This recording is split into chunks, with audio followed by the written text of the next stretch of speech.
Gostaria de convidar você que está aqui nessa noite para abrir a palavra do Senhor do Evangelho segundo escreveu Marcos, capítulo 1.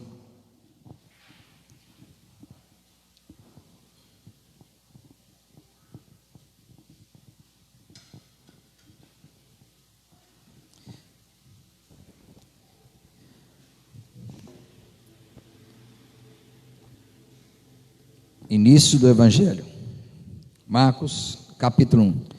Hoje nós iniciaremos uma nova série de pregações, de mensagens, de uma exposição do Evangelho de Jesus Cristo, que nos escreveu Marcos. Marcos, o menor dos Evangelhos, o mais antigo, e é neste Evangelho que iremos iniciar essa série de mensagens a partir de hoje. Abre aí a sua Bíblia, vamos iniciar lendo do versículo 1 ao versículo 8.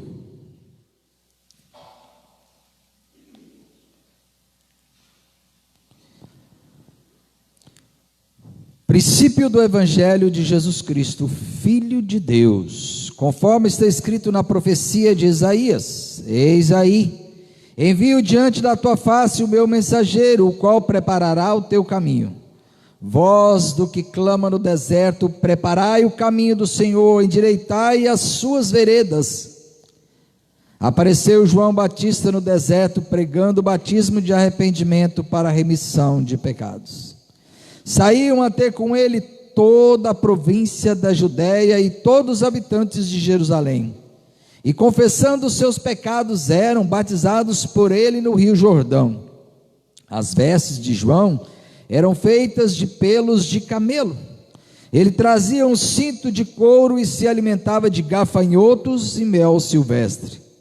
E pregava dizendo: após mim vem aquele que é mais poderoso do que eu, do qual não sou digno de, curvando-me, desatar-lhe as correias das sandálias. Eu vos tenho batizado com água, ele, porém, vos batizará com o Espírito Santo. Amém. Pai Santo, Pai de amor, nós te agradecemos pela leitura da tua palavra, por este Evangelho que o Senhor nos fez chegar até hoje, para que nós pudéssemos nos alimentar, para que pudéssemos compreender, para que pudéssemos entender e aprender de Jesus Cristo. O Senhor, com tua graça e com o poder do teu Santo Espírito, preservou esta mensagem, usou vidas para que nós pudéssemos hoje aqui poder meditar nela. Que o Senhor, por meio do teu Santo Espírito, possa falar ao coração de cada um, e nós possamos sair daqui fortalecidos na palavra do Senhor, para a honra, glória e louvor do teu santo nome. É o que pedimos em nome de Jesus. Amém. Meus irmãos, o Evangelho segundo escreveu Marcos, como eu já mencionei, ele dos evangelhos, ele é o menor. São 16 capítulos. Mas ainda que seja o mais pequeno, ele é de um valor incomparável. Alguns comentaristas afirmam que ele é o mais antigo, portanto ele serviu de fonte para Mateus e para Lucas, por causa das semelhanças. Se você ler Mateus, Marcos e Lucas, você vai perceber que há muitas semelhanças nas histórias. Ele foi então um autor que de fato teve uma importância muito grande no início da igreja, e antes mesmo que houvesse escritura, os homens, o evangelho ele era anunciado de boca em boca, e para que Marcos pudesse escrever essas palavras, ele precisava ter ouvido de alguém, precisava ter conhecido, ou ter uma fonte para transmitir essas palavras. E segundo os estudiosos, Pedro, o apóstolo Pedro foi a sua fonte, pois ele era muito ligado a Pedro. Talvez o seu grande mestre foi Pedro, e ele foi um dos discípulos de Pedro. Mas também Marcos, ele esteve com Paulo. Vocês se lembram da primeira viagem, Barnabé, chamando Pedro para viajar. Aliás, Barnabé era primo de Marcos, convidou Marcos para viajarem, para a primeira viagem missionária, mas depois de algum tempo Marcos, talvez sentindo algumas dificuldades, por ser uma viagem muito difícil, deixou-os, e na segunda viagem Paulo já não mais quis a presença de Marcos. Houve até mesmo uma certa desavença entre Barnabé e Paulo, e eles se separaram, mas Marcos continuou aí junto com Barnabé, levando a palavra do Senhor. Mais tarde nós sabemos, pela segunda epístola de Paulo a Timóteo, que Paulo reconciliou-se com Marcos. Diz a Timóteo: traga-me Marcos, porque ele muito é precioso na obra do Senhor. Ele é muito precioso na obra do Senhor. Portanto, este homem foi um homem extremamente importante na obra do Senhor. Ele teve como fonte um dos apóstolos de Jesus, e ele escreveu um evangelho que, se você for comparar com os outros, ele é mais sucinto. E qual o objetivo de Marcos ao escrever esse evangelho sucinto? Porque ele tinha um alvo, o alvo eram os cristãos romanos. E como nós sabemos, romanos era um povo aguerrido, um povo guerreiro, um povo que havia conquistado os povos, e ele então procurou apresentar Jesus como sendo aquele que tinha poder, autoridade sobre espíritos, sobre as doenças, sobre a morte, sobre as forças da natureza. Ele não se deteve como Lucas e Mateus em genealogias ou introduções, e ele foi logo direto ao assunto. Você vê logo de princípio, você lê aqui no versículo 1, princípio do evangelho de Jesus Cristo, Filho de Deus. Já apresenta Jesus, já apresenta rapidamente João Batista, e já começa a tratar dos milagres de Jesus logo em seguida. Marcos é importante para a igreja, porque ele é fonte para os demais evangelistas e traz uma mensagem do rei que é conquistador. Interessante que, se nós olharmos para a história de Israel, eles estavam há 400 anos, ou seja, aproximadamente 4 séculos de silêncio. Imagina aquela nação, a nação de Israel, que sempre ouviu a voz do Senhor, sempre ouviu as palavras de Deus, sempre havia profeta entre eles, mas havia 400 anos que nenhum profeta havia se levantado para pregar aquele povo, para anunciar as palavras de Deus. A nação de Israel já estava há muito tempo sob o domínio de vários reinos. Os persas primeiramente dominaram a nação, depois vieram os gregos, e com Alexandre o Grande, que implementou a cultura grega, levando a mensagem dos gregos, a filosofia grega, a língua grega, implantando a cultura grega em todos os povos da região. A nação de Israel também foi influenciada dessa forma.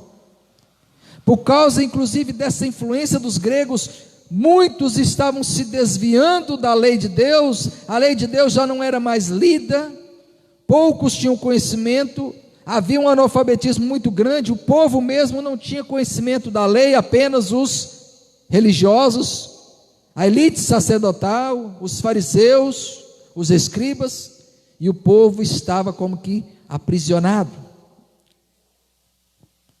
E é interessante que por 400 anos a nação de Israel foi escrava no Egito, foi uma escravidão física, mas agora por 400 anos a nação de Israel novamente estava numa escravidão, mas numa escravidão espiritual. Aguardavam um libertador. E eis que chega aquele que veio para libertar não somente a Israel, mas o mundo todo. Mas não a liberdade física, não a liberdade política, como eles aguardavam, Depois do Império Grego havia o Império Romano que dominava sobre eles. Os romanos haviam colocado Herodes para dominar sobre a nação, que era apenas uma marionete nas mãos dos romanos. Mas eis que chega ali João anunciando e falando de Jesus. Interessante que nesses primeiros versículos Marcos apresenta Jesus lá como Salvador. O próprio nome Jesus, observe, Jesus significa o Salvador. O nome Jesus, que foi escrito em grego, como eu falei, com a influência dos gregos, tudo era escrito em grego. Inclusive até o Antigo Testamento já havia sido traduzido para a língua grega, conhecido como a Septuaginta. Foi toda a lei traduzida para o grego. Somente algumas pessoas que conseguiam ler, mas Com o advento do Evangelho, tudo isso foi mudando e as pessoas foram tendo novos conhecimentos.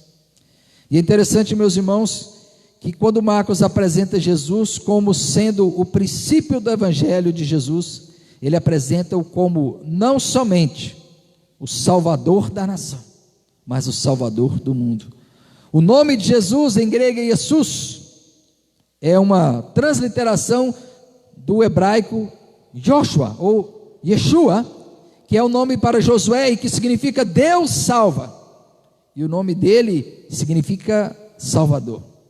Mas mais do que isso, Marcos não apresenta apenas Jesus como sendo o Salvador, mas também como sendo o Cristo. Ele diz claramente Jesus Cristo, a ênfase que ele é o Cristo. Na figura do Cristo, o Messias, o ungido de Deus, é aquele que tinha todos os ministérios ou todos os ofícios dos líderes religiosos. O Messias, ele dentro de si, ele tinha 3 ofícios, que era Jesus, como sendo profeta, ou seja, ele era a voz de Deus para falar ao povo. Ele veio como profeta para trazer a mensagem de Deus para um povo que estava há muitos anos sem ouvir o seu Deus. E Jesus veio como profeta. Mas ele não veio apenas como profeta, ele veio também como sendo sacerdote, aquele que é a voz do povo que fala com Deus. Jesus, ele veio aquele que se coloca como alguém do povo. Ele não veio com honra, ele não veio com glória, ele não nasceu no meio da elite, ele nasceu humildemente e se fez como um de nós, e se fez como um do povo. E ele se colocou como sendo sacerdote, aquele que apresenta a Deus o sacrifício. Mas mais do que isso, como diz em Hebreus, ele não apenas apresentou o sacrifício, mas ele apresentou de uma vez para sempre. E o mais maravilhoso, que ele não apenas apresentou o sacrifício, como ele foi o próprio sacrifício. Ele se sacrificou por nós, sendo o profeta, sendo o sacerdote, mas também sendo o rei. Mas o interessante é que, enquanto o povo estava sendo governado por outros impérios, eles aguardavam a chegada sim de um rei. Mas quando Jesus veio, não foi para reinar politicamente, não foi para morar nos grandes palácios, não foi para derrotar o domínio dos imperadores, mas foi para reinar nos corações de cada uma daquelas pessoas, daqueles homens e daquelas mulheres, que estavam solitários, que estavam angustiados, que estavam perdidos, que estavam caminhando como ovelhas que não têm pastor. Jesus disse que eles eram como ovelhas que não têm pastor, pessoas que estavam precisando de ouvir uma mensagem que os socorresse, que os tirasse daquela escravidão espiritual, pois estavam distante de Deus. Em segundo lugar, meus irmãos, nós vimos que para que anunciar a chegada desse rei, e aí que é mais interessante, Marcos diz que Deus enviou o seu arauto, alguém que preparou o caminho para a chegada desse rei. Era comum naquela época que quando um rei saía da capital do seu reino, ou da capital do seu império, fosse visitar as províncias, um arauto ia antes dele, na frente dele, para preparar o caminho, para preparar tudo. Porque veja, naquela época, tudo era mais difícil, não havia, vamos dizer assim, serviços sociais, não havia serviços públicos, as cidades muitas vezes eram verdadeiros lixões, as cidades muitas vezes estavam abarrotadas de pessoas e ladrões. Então, quer dizer, os arautos, eles iam à frente para preparar toda a comitiva, levar pessoas para que tudo fosse ajeitado. As estradas inclusive eram aplanadas, eram todas ajeitadas para que o rei pudesse ter uma boa impressão do lugar, e eles iam antes do rei. Só que João Batista, sendo o arauto do rei, ele veio da mesma forma, mas não para preparar os caminhos físicos. É interessante que quando Marcos diz assim, como está escrito na profecia de Isaías, mas ele não começa Isaías, ele começa citando Malaquias 3:1, ele diz: eis aí, envio adiante da tua face o meu mensageiro, o qual preparará o teu caminho. Ou seja, ele estaria preparando os corações prepararia o caminho para que Cristo viesse e pregasse a sua mensagem. Pregasse a sua mensagem. E qual era a mensagem?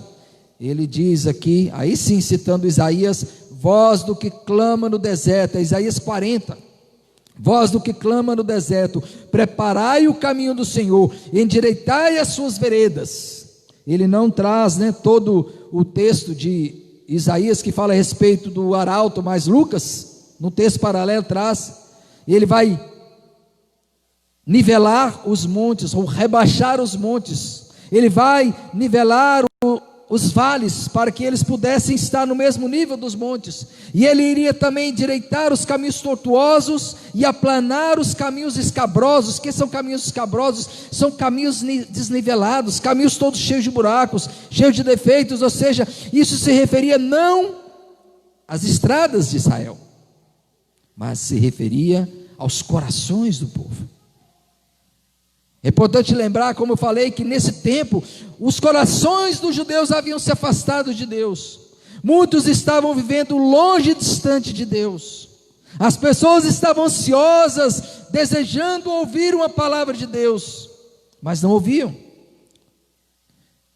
Os grandes religiosos, entre aspas, os mais religiosos da nação, que haviam preservado a lei, eram na verdade os religiosos que haviam preservado a tradição oral dos rabinos, a sua própria interpretação da lei, e eles haviam tornado a lei apenas um livro de regras fixas, cheios de legalismos, cheio de rituais, mas que não falava o coração do povo.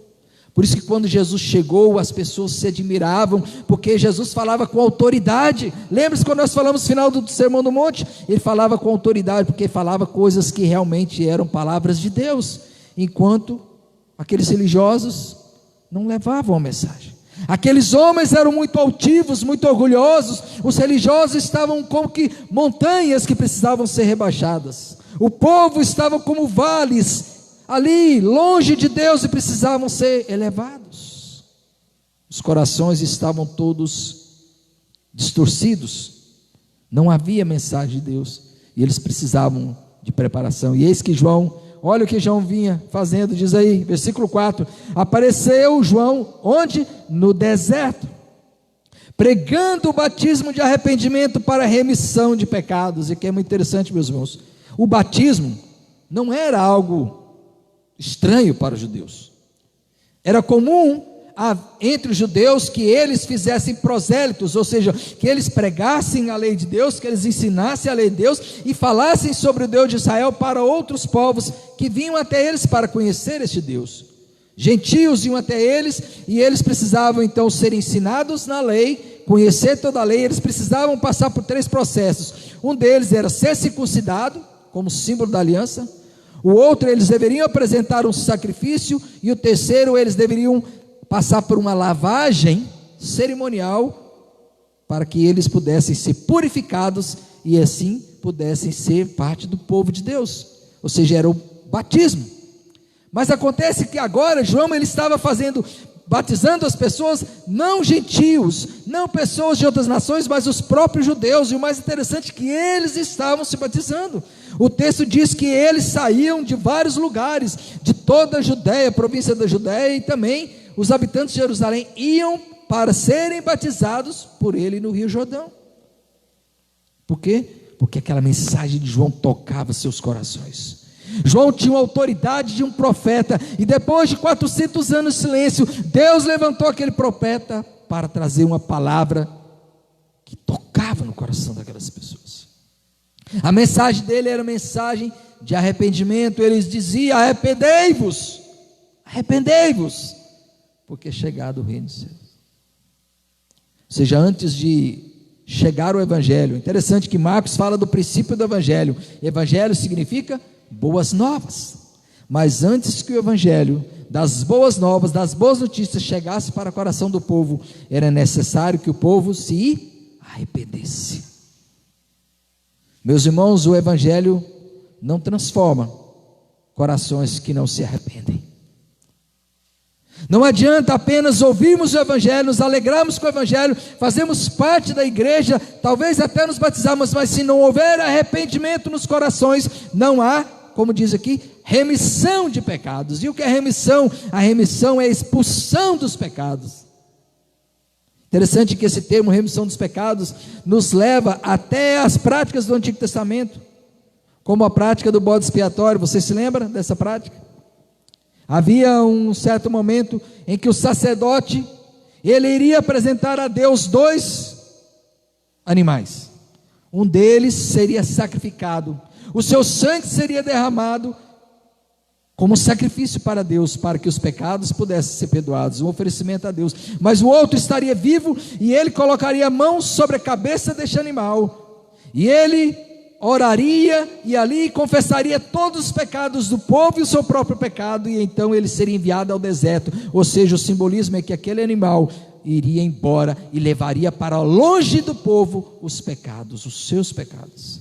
E essa é a ideia aqui. João estava pregando o arrependimento para que os pecados fossem retirados da nação, para que fossem retirados dos seus corações, para que eles pudessem esquecer e pudessem ser livres e libertos do pecado, porque seus corações ainda estavam todos cheios de pecado. A nação vivia numa situação terrível.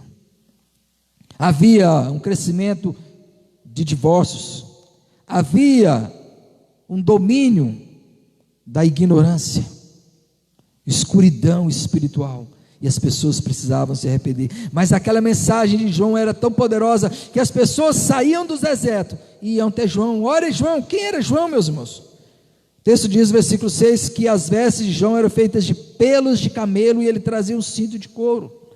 As suas vestes eram muito parecidas com as vestes de Elias. Ele era alguém que viria para lembrar os profetas do Antigo Testamento, para dizer à nação que Deus havia se lembrado do povo e que agora estava enviando o seu profeta para falar aos seus corações. Uma mensagem poderosa, mas para chamar a nação para o arrependimento, para que seus corações fossem preparados para o quê? Para receberem Jesus, para receberem o Evangelho. João, ele era um homem que ele pregava com a sua própria vida. Ele deixou os palácios.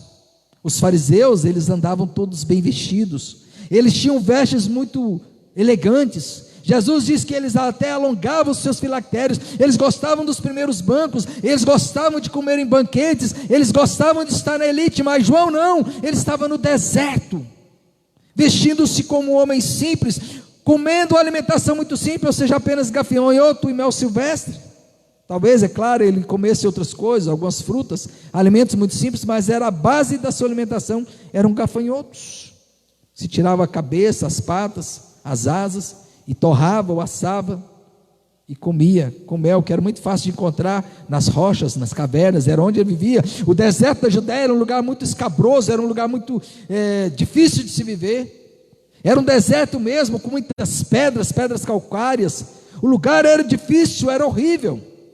Havia pouca água, pouca alimentação, pouca vida.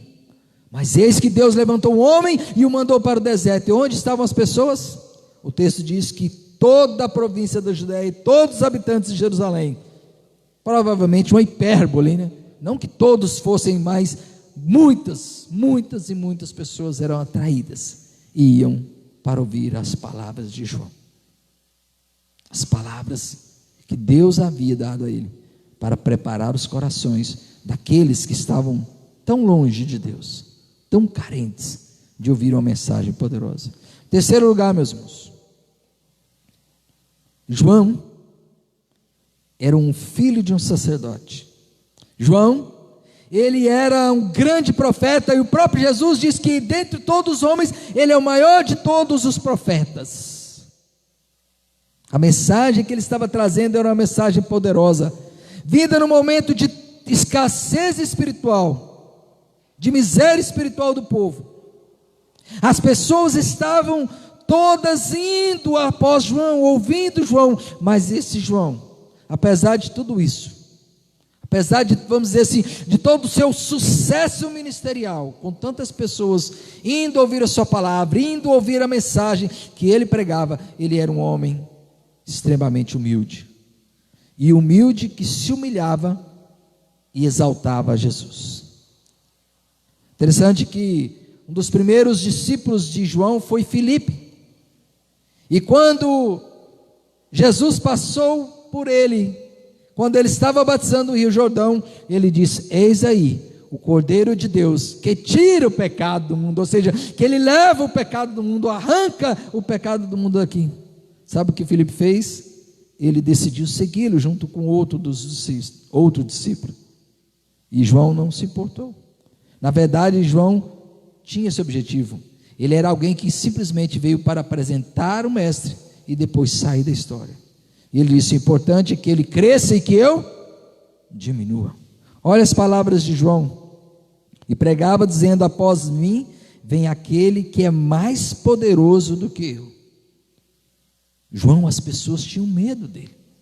Até mesmo Herodes temia João, porque quando João falava, as pessoas davam ouvidos. O povo amava João. E Herodes tinha até medo dele quando o prendeu. Você se lembra da história? Que foi uma espécie de atitude arrogante de Herodes que o levou a matar João, porque ele queria agradar uma pessoa, uma mulher. Mas ele ficou com muito medo, porque João era um homem que tinha realmente autoridade e era respeitado pelo povo. Mas esse João, mesmo com todo esse reconhecimento, ele dizia: aquele que vem após mim é muito mais poderoso do que eu. E ele dizia: do qual não sou digno de, curvando-me, desatar as correias das sandálias. Interessante, naquela época, nós sabemos muito bem disso, né? Não havia asfalto, não havia calçamento, as ruas eram todas caminhos, na verdade, né? Caminhos, não havia grandes estradas, eram todas de areia, de terra. No verão, no calor, muita poeira, pó que grudava nos pés. As sandálias, eles andavam em sandálias de couro, era um calçado muito simples. E quando esses homens, os homens caminhavam em viagens, chegavam em casa, havia alguns servos, e o servo mais humilde da casa, ele se prontificava a tirar as correias e tirar as correias dos sapatos do seu mestre e lavar. Era o costume. E muitas vezes lavava também dos seus convidados. Mas não era qualquer servo, era o mais humilde, o mais simples de todos os servos. Aliás, em uma ocasião Jesus fez isso, ele lavou os pés dos apóstolos e eles ficaram admirados, e Jesus quis com isso ensiná-los a humildade. Mas João aqui, ele vai dizer que ele não era digno nem mesmo de fazer isso, ou seja, ele não era digno de fazer o serviço do mais humilde dos escravos. É como se dizendo: perante Jesus, eu não posso nem mesmo me curvar como um dos menores escravos, porque ele é muito maior do que eu. E mais do que isso, ele diz no versículo 28, aliás, versículo 8: eu vos tenho batizado com água. De fato, esse batismo é muito importante, porque vocês precisam arrepender-se dos seus pecados. Mas eis, observe bem, porém, ele vos batizará com o Espírito Santo. Ele é aquele que é de fato o Filho de Deus, ele é aquele que tem o poder do Espírito Santo, ele é aquele que virá para modificar e transformar os corações. João sabia disso. João era um homem humilde, não era um homem que chamava atenção para si, ele chamava sempre a atenção para Jesus. A sua mensagem era uma mensagem poderosa, o seu ministério era um ministério que alcançava muitos, mas a sua mensagem sempre era para enfatizar quem é Jesus, sempre apontando para Jesus e nunca para si mesmo. O líder, ele tem que sempre tomar cuidado. Não é fácil, porque quando nós pregamos a mensagem, e muitas vezes Deus fala através da mensagem, às vezes nós corremos o risco de acreditar que essa mensagem ela é poderosa por causa de nós. João não era assim. João sabia que a sua mensagem era poderosa, mas ela tinha um objetivo, era exaltar a Jesus. E ele se recolhia, ele levava as pessoas até Jesus, ele não tinha ciúme, ele até mesmo apresentou os discípulos para Jesus e disse: eis aí o Cordeiro de Deus. E quando eles foram, João ficou, porque quem deve ser engrandecido é Jesus e não o homem, nem mesmo o maior de todos os profetas. Eu gostaria de concluir, meus irmãos, essa mensagem apresentando 5 aplicações para as nossas vidas dessa mensagem do princípio do Evangelho. A primeira delas está relacionada a todo o Evangelho de Marcos e a todos os demais evangelhos. Como eu falei no início, Marcos, ele teve o objetivo de escrever para os romanos, que era um povo guerreiro, que precisava de uma mensagem concisa, que fosse objetiva, direta, e mostrasse Jesus como aquele que tem poder e autoridade sobre a morte, sobre o diabo, sobre as doenças e até sobre as forças da natureza. Mas Mateus também foi um grande evangelista e teve o objetivo de escrever para os judeus. Por isso que você vai ver que várias referências do Antigo Testamento estão em Mateus. Mateus escreveu para os judeus, Marcos para os romanos, Lucas para os gentios, porque ele era um gentio, assim como ele era um gentio, ele escreveu para os gentios. E João também escreveu um outro evangelho, mais voltado para a explicação, vamos dizer, mais voltado para o entendimento teológico, para o entendimento de Jesus como sendo Cristo, como sendo o Verbo de Deus. Isso nos mostra, meus irmãos, a multiforme graça de Deus, que se apresenta na variedade dos evangelhos, ou seja, a mensagem de Deus, ela é uma só. Mas olha que interessante, a mensagem de Deus é uma só, mas existem muitas maneiras de Deus nos falar. Ele falou através de Mateus, de Marcos, de Lucas e de João. Ele também nos fala através de Paulo, de Tiago, Pedro e João nas demais epístolas. Ele falou através de vários e vários profetas. Ou seja, Deus, ele tem várias formas de falar. A graça de Deus, ela tem várias formas de se manifestar. Deus usa várias pessoas. Não é a pessoa que tem importância, mas é a mensagem que tem importância. Porque Deus, ele é multiforme na sua graça. Ele fala de várias maneiras e isso é, de fato, maravilhoso. Maravilhoso. Segunda aplicação: os corações precisam ser preparados para receber o Evangelho. João nos mostra isso, que os corações, eles precisam, muitas vezes, ser, vamos dizer, arada, como se fosse uma terra para receber a semente. Ele precisa ser arado, ele precisa ser o caminho totalmente nivelado, aplanado, todas aquelas coisas erradas, o coração precisa de ser chamado para que ele possa se arrepender. O coração precisa deixar toda a dureza, todo o mundanismo. As pessoas precisam de uma preparação. João foi esse precursor, e hoje certamente quem faz esse trabalho é o Espírito Santo. É Ele que vem moldando os corações e transformando, para que a mensagem encontre guarida e a semente possa germinar. Terceiro, meus irmãos, quando somos voz de Deus, como era João, vidas são atraídas pela mensagem. Vocês se lembram? Onde João estava? As multidões iam sedentas para ouvir a palavra.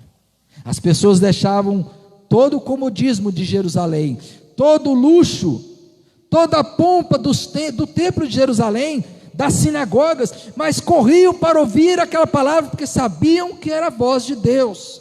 Quando Deus fala, os corações se abrem. Quando Deus fala, as pessoas ouvem, as pessoas são atraídas.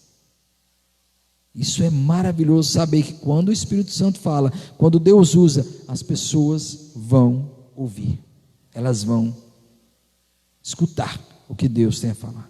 Quarta aplicação, meus irmãos, nós precisamos ser como João.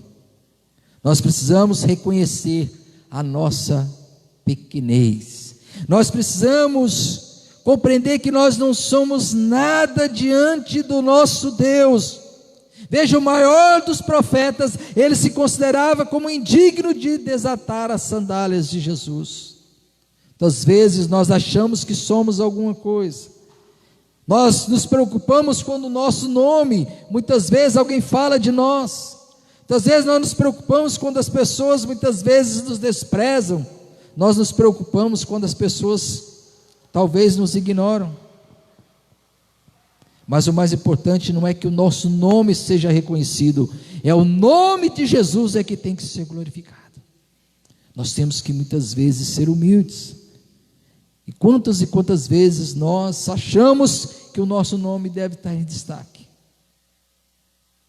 Quantos e quantos pregadores não falharam, não caíram por causa disso, porque cresceu orgulho no coração, acreditando que a sua mensagem, que ele tinha algo para ser destaque. Não, nós temos que ser como João, temos que ser humildes. E por último, meus irmãos, última aplicação, é só o Espírito Santo, só a obra do Espírito Santo é que pode transformar vidas.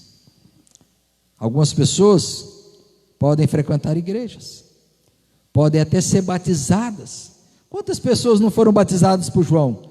Veja que o texto diz que toda Jerusalém, toda a população, obviamente uma hipérbole, né? Mas eram multidões e multidões que foram e se batizaram. Mas quantos que seguiram a Jesus? Nós sabemos por Atos 1, que quando Jesus ressuscitou e reuniu seus discípulos, e esteve com eles e foi assunto ao céu, havia o quê? 120 discípulos reunidos no dia de Pentecoste. Mas e as multidões? Tanto as que ouviram e que foram batizadas por João, como aquelas que seguiam Jesus onde estavam. Muitos foram apenas seguidores temporários. O Espírito Santo talvez não tenha transformado muitos daqueles corações, como muitas vezes ele não transforma. Tem muitos corações que ainda precisam ser quebrantados e transformados. João disse: ele vos batizará com o Espírito Santo. Nós precisamos, meus irmãos, desesperadamente do Espírito Santo. O apóstolo Paulo diz que ninguém dirá Jesus Cristo é o Senhor, senão pelo Espírito Santo. 1 Coríntios 12, versículo 3. Só o Espírito Santo pode transformar. Jesus disse que se eu não for e não vier o Consolador,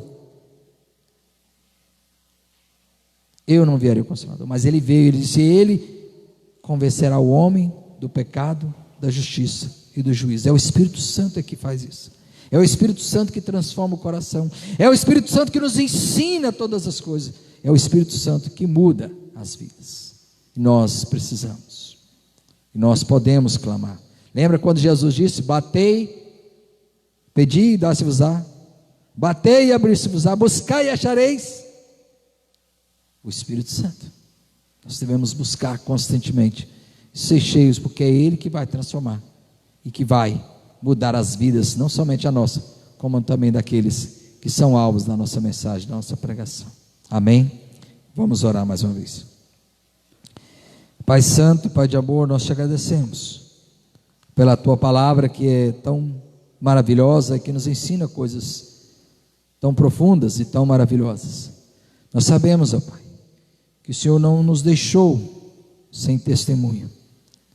O Senhor trouxe Teu servo João para preparar, e assim Jesus veio pregar aquela mensagem libertadora, este evangelho transformador, e nos enviou o Espírito Santo para mudar e moldar os nossos corações.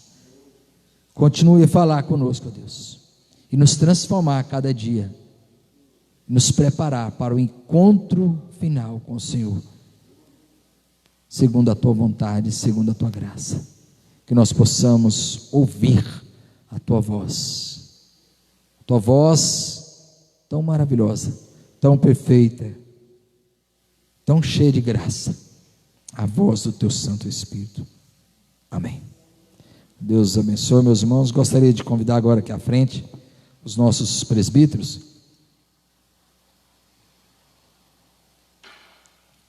Os presbíteros, por favor.